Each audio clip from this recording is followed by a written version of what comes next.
I just say it.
After Sound of Music, the only person who has climbed the highest amount of mountains is Johann.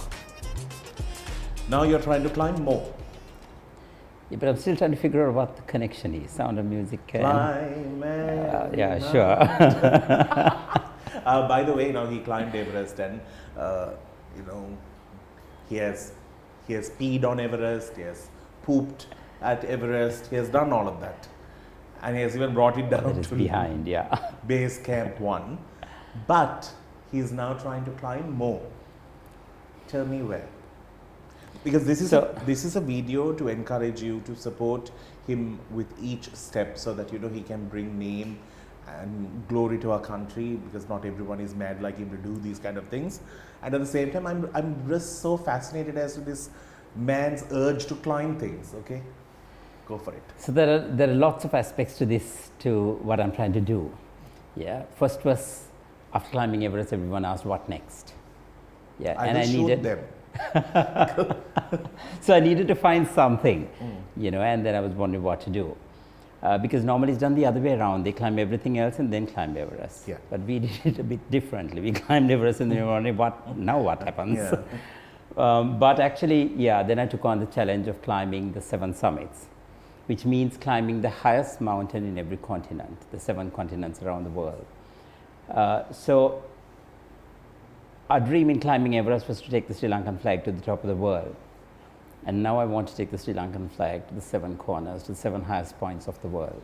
Yeah. Also to show the world that we are a resilient people. And you are. We are. No, as a nation we are. I think what we've been through and all that. That is true. That is true. We always are able to lift our heads up. First it was the war, then it was all kinds of things that we have gone through, right? The type of people who have been running this country, we are still existing is a huge thing.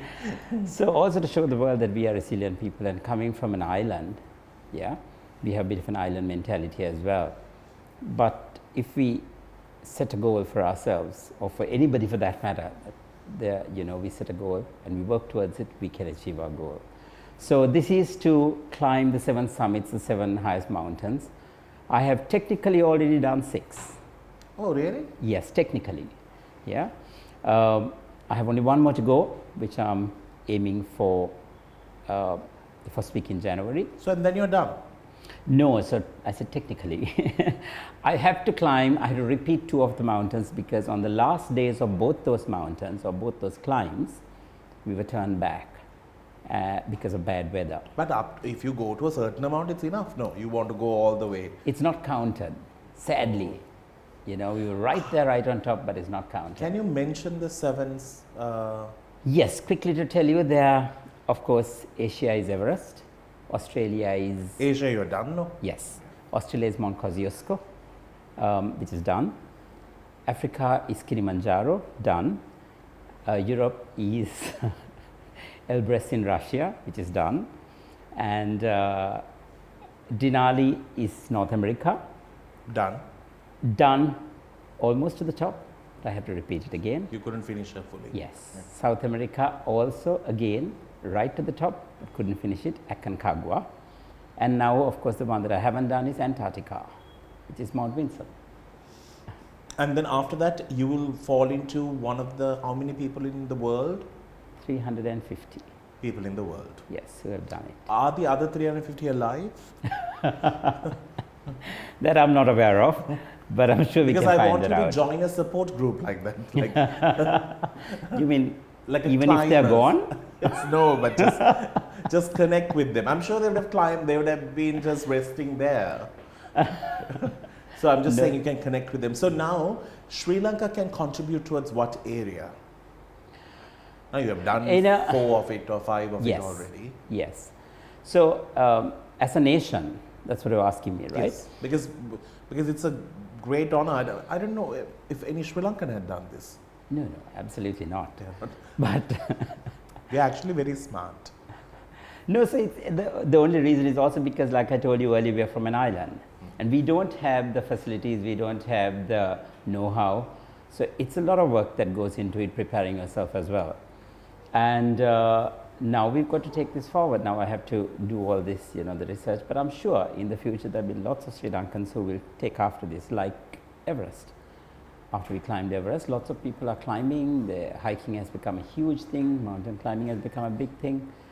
So like that, I think it'll open out a completely different area in terms of tourism, in terms of visitors into the country and all that as well, because we also have a certain amount of resources here that we can work with, which hasn't been explored. We're doing it now.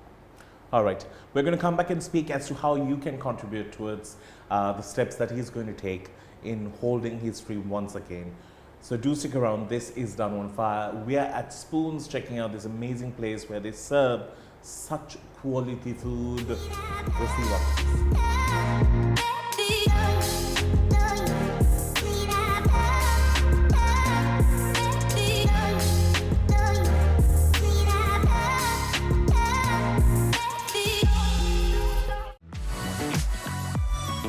Thank you to your friends at XXL for joining us on Danu on Fire. Now, if you're not as trim and, looking fabulous like the guest who I have on the show today, no worries, because we also get to shop all that's trending and fashionable at XXL.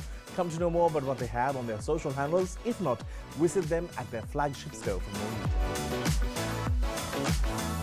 I just say it.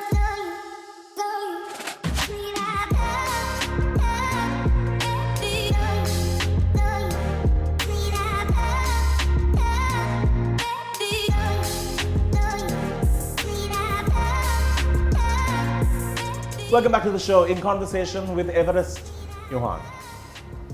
I actually call him Everest nowadays. It's much easier. Or he's like the climb. The climb. You seem to be having all these names, Danu. It's because, it's such a contrast from the things that you do every day with hair, with your dancing, your passion for cooking. Then you love doing interior, and then you go and do something where you can risk all of those. Yeah. Now tell me, how can one support you in this process? So, okay, first, before you say that, how was the support when you were going to Mount Everest? Like, I know it's very costly, although we think. Yes. So compared to that, of course, that was 6 and 8 years ago. Yeah. Yeah, and now the dollar has gone up, so everything is triple the price. And this climb is really expensive, all 3 put together, because I'm doing everything back to back. Okay. Yeah, I'm if going you take back a break, to back. it's more expensive, I think.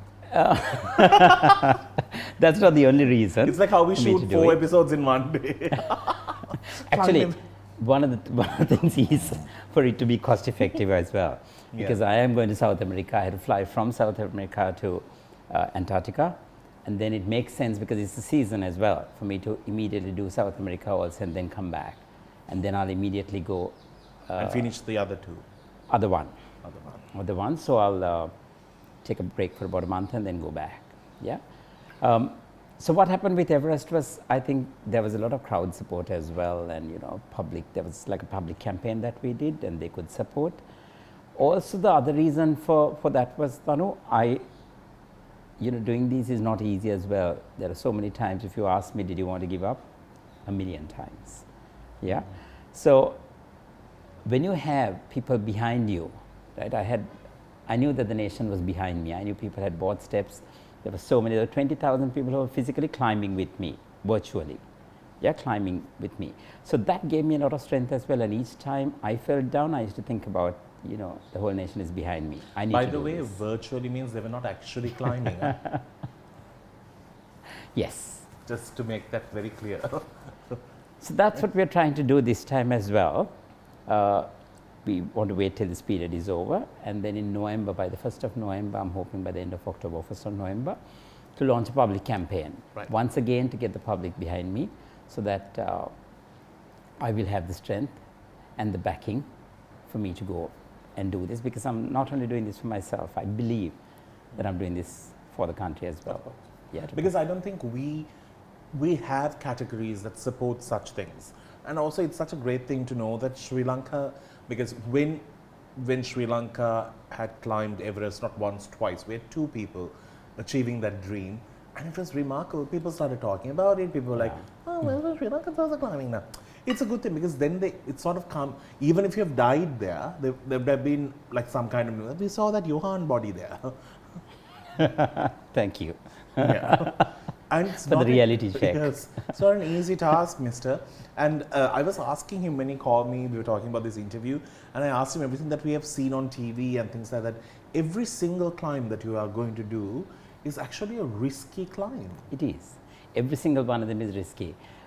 You know, people always keep telling me the misunderstood concept of the whole thing is that just because you climbed Everest now, everything else is Easy. just a easy peasy. You know, it's Where not there has so. each part. And even Everest has so many different levels. On the first time you went, Yes. the tip was just like 400 meters yeah, away. Yeah. but yet you couldn't hit that. Exactly. Because, you know, there can be all kinds of Yeah. different reasons. That was a technical reason, technical problem that I had with my oxygen. But here again, everywhere you go, these are all ice mountains, right? You can have rockfall, you can have ice falls, you can have avalanches, and, you know, anything could happen. So there are certain risks that we can mitigate, like strengthen yourselves, you know, be prepared mentally and physically.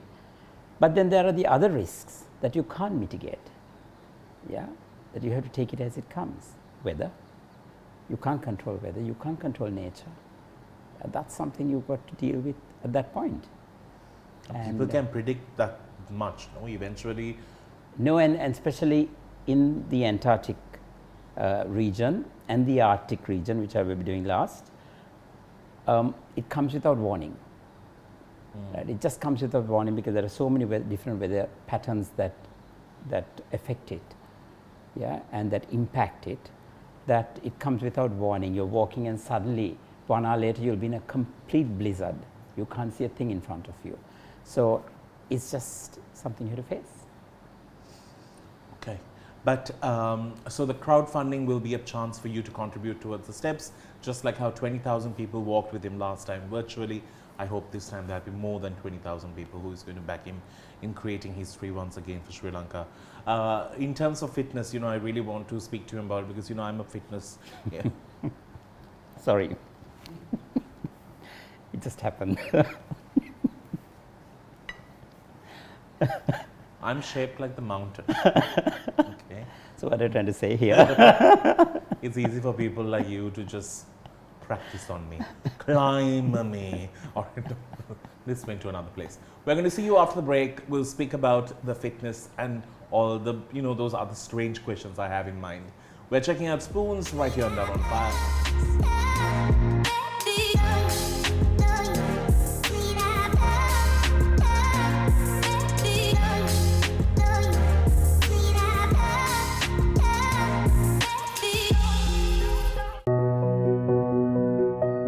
Should say a big thank you to our friends at Flowers by M. Ceylon. These guys have been in the industry for so long. I'm sure you will know them. In the whole bridal industry, flowers are important.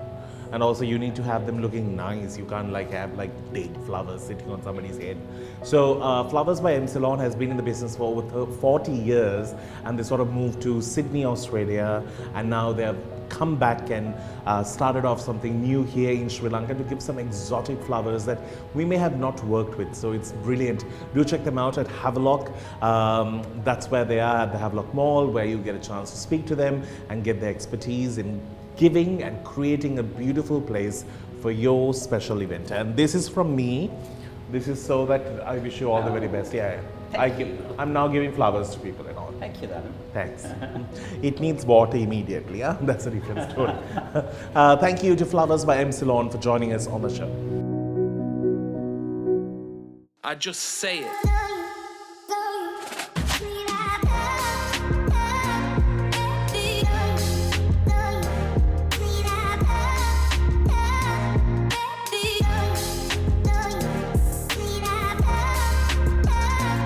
Welcome back to the show. I thought it's ideal time for us to speak about fitness and where we hope to go when it comes to climbing these 7 high points of our world. 7, right? While we have a nice dessert. So appropriate. You can't eat, no? I'll leave the eating to you. He's on some diet where he's eating some kind of food that he needs to build strength. So what type of fitness do you do? So there's a combination of stuff that I need to do. I need to keep my cardio levels up, and there are different types of exercises. So you keep your fitness levels really high. And also there are different exercises that you do where you expand your lung capacity as well, so that your breathing improves. And that helps the flow of oxygen as you go up. You can breathe less and save more of the oxygen. No, you breathe and take in more oxygen into your system. That's the idea. I also don't want the can to end. No, so also the other thing, so all these 3 climbs that I'm doing, all are without oxygen. Yeah, so that's why you need to really be at your peak when you do this, because you're on your own. There's no supplementary oxygen, yeah, been given to you. So I have a sort of a very strict routine, you know, and now that it's only 3 months more to go, I have to really, be really disciplined and keep my focus in everything that I do. Otherwise, it's very hard to continue from there on. So the climb starts in late December? First week in January. First week in January. Yes. So no Christmas celebrations as well? No, I'll celebrate Christmas, of course. Have to celebrate Christmas, you know. So that's what I just wanted to check, that's a huge sacrifice. All of this, when you were growing up, Johann, did you ever think that these are the things that you want to do one day? Or these are things that came your way later on? No, not really. Actually, all this is something that grew on me later on, as I went through life. I remember when I went back to school recently, not recently, a couple of years ago after I came back from Everest, they invited me to school. Where? And St. Joseph's. And then I was telling them, you'll never see my name on any of the boards where the sports people are. Yeah. Because that was not your thing. No, I wasn't a huge sports person. Yeah. But I took to all this later on in life. And now it's the other extreme. Correct. I'm doing Ironmans, I'm doing marathons, I'm doing climbing mountains, and everyone, even my school friends, saying, "Is this the same guy?" They are a bit shocked. But it's remarkable. But so if somebody wants to help you out, is there a way that they can reach? Is there a website that they can follow? We will have all that out. It's all in the process. Yeah. But you can just follow Johann for now, and he'll give you. You don't have Absolutely. 2 accounts now still? No, I just have my one account. Great. Yeah. You can now follow him on his Instagram page and come to know more details. As he goes on with the weeks, he will be updating you in terms of how you can support in terms of achieving this climb. And he'll be one of the 350 people to have ever done this in the world in all these years. History. That's remarkable. And it's so humbling to know that you're doing something so amazing. Anyways, on that note, is there anything else that you'd like to share before we go? Well, no, nothing. Just that I would really like you said, if people could actually follow and be a part of this whole thing, because it's a huge strength to me as well when that happens. to know that everybody's behind me and the support is there, that mentally it really does a lot to you as well. So I'd really appreciate it if everyone can join in and be a part of my climb as I go along, because I'm not just doing it for myself, but I'm taking the flag with me. Definitely. Yeah. So I also wanted to test his patience and his discipline. It's 100% at this nice caramel. You didn't even look at me. So on that note, we need to wrap things up. Thank you so very much for joining us today on Danu on Fire. Until we see you again, you keep smiling. Thank you to our friends here at Spoons. You can come enjoy some amazing food. It's down the very famous Hotel Road in Mount Lavinia. It's available on Google Maps. You can enjoy a nice family time here. Until we see you again, you keep smiling. It's all right.